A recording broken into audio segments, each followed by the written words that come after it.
Je voudrais revenir sur la question des aspects de carré et d'opposition en astrologie,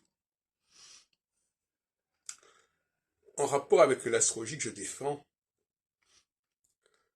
Pour moi, la nouvelle lune et la pleine lune, c'est le même phénomène. Et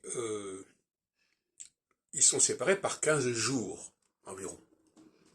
Et vous savez qu'il y a la correspondance entre les jours et les années, qu'a d'ailleurs bien compris à l'époque Rudyard, donc c'est 15 ans. Et inversement, le passage de la nouvelle lune à la demi-lune, la demi-lune ascendante ou descendante, correspond à 90 degrés, donc au carré. Ce qui signifie au niveau prévisionnel, pour moi, que le carré, c'est-à-dire cette année, au bout de cette année, on a une situation inverse de ce qui se passait avant. Et au bout de 15 années, on a la même situation. Disons les choses clairement. Le problème en astrologie, c'est qu'on a, et Barbeau l'a montré, malheureusement pour lui, l'opposition n'est pas assimilée à une conjonction.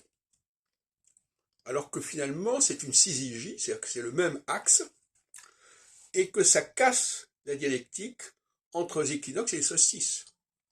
Parce que si le carré, les deux carrés, donc il y a une symétrie des deux carrés, mais pour qu'il y ait une symétrie des deux carrés, il faut qu'il y ait aussi une symétrie entre la conjonction et l'opposition.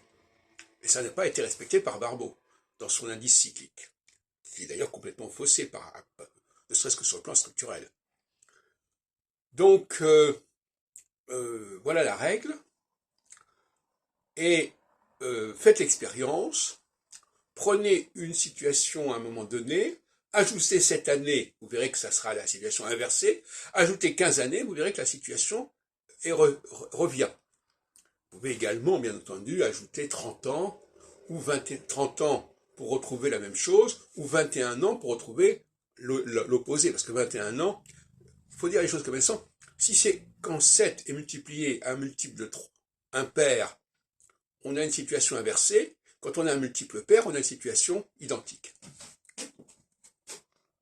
21, c'est 3 fois 7.